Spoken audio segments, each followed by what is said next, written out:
The signs of the Zodiac. We know them as Virgo the Virgin, and each sign of the 12 signs of the Zodiac have deacons, associated constellations with them. Virgo has Coma, the infant, the desired one, Centaurus, Bootes. These are associated with Virgo. You have Libra, the crux, the cross, Lupus, the victim, Corona, the crown, and Scorpio, which has a number of decans associated with it, Serpens and Hercules and so on. Sagittarius has decans associated with that, again a dragon. Capricornus, Aquarius. These are the labels that astronomers use because they take them from the Babylonian corruption of their earlier names. From Genesis 11 on, all this became very corrupted. And boy, we could spend time on each one of these. I'll try not to because we're just going to go over this lightly. Now, and they go from Virgo to Leo if you go around the 12 constellations. Let's just take one of them and examine it more carefully. When you go to a planetarium show, they typically suggest that these pictures, each one of these collections of stars, have a label, and that label is usually emblazoned with some kind of imagery. And they try to tell you, well, the ancients thought these things laid out that image. That's utter nonsense.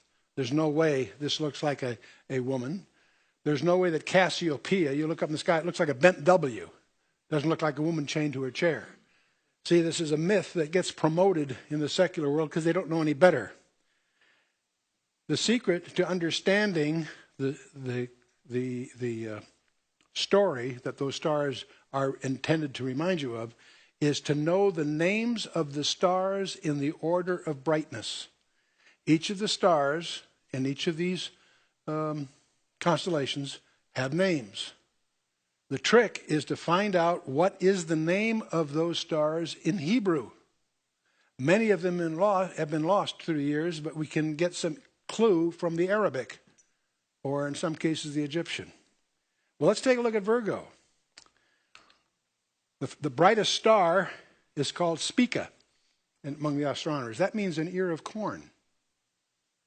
In the Hebrew, it's called Semek, which means the branch. In the Arabic, it's al-samak, which means the branch. In Egypt, it's aspolia, the seed. Of the 20 Hebrew words translated branch, only the word semek is used exclusively of the Messiah in Jeremiah, Zechariah, and elsewhere. The promised seed of the woman, of course, is a title of Jesus out of Genesis 3:15. Virgo is shown here with a branch in her right hand and an ear of corn in the left. The branch speaks of the Nazarene, and the ear of corn until corn dies and it cannot bring forth fruit. There's the constellation Libra, which are scales or balances, the way it's usually represented. The Hebrew word is monsanim, which means scales, weighing. The Arabic is al-zabina, the purchase or redemption. The Coptic uses lamadia, which is a station of propitiation. The Latin is Libra, meaning weighing.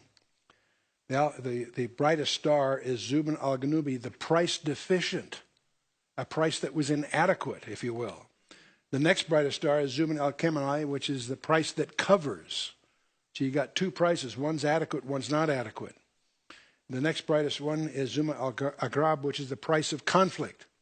And it's pointing towards Centaurus and the victim slain.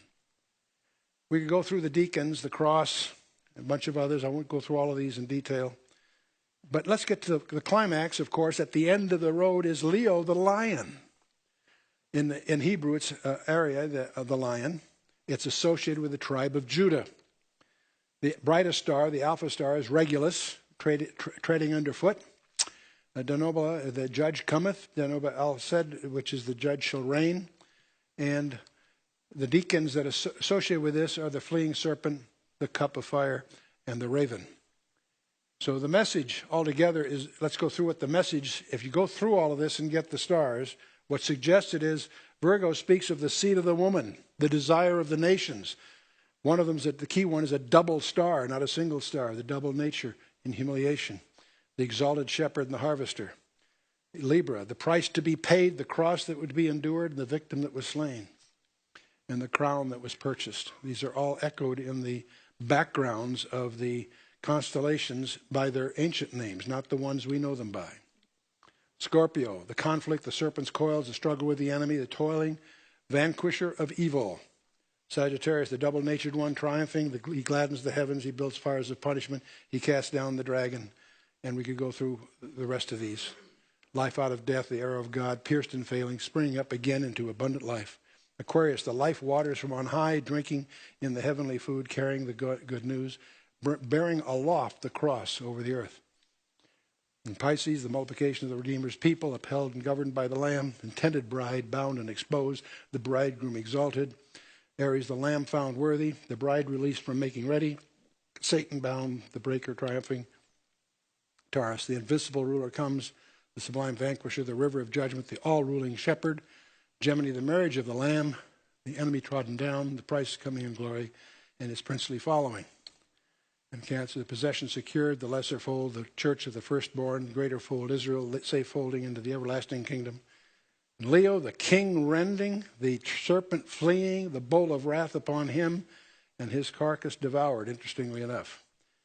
Now this view, there are scholars that believe that the Persian tradition is that the Mazzaroth was the way that Adam and his followers, following generations, taught their children the plan of God. That's why it was called the way. And there are many that, regard this as fanciful, accidental. They dismiss it. But the E.W. Bullinger, back in 1893, published The Witness of the Stars. Joseph A. Seiss, published in 1882. Actually, it was 1860, but it was reprinted in Primeval Astronomy in 1882, The Gospel in the Stars. There have been a number of books more recently that pick this up and develop it.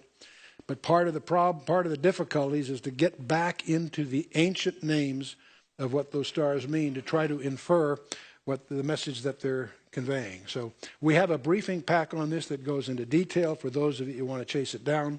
But I think it's fascinating to realize, at least the possibility exists, that in the heavens was God laid out the plan of his redemption of you and I in Christ.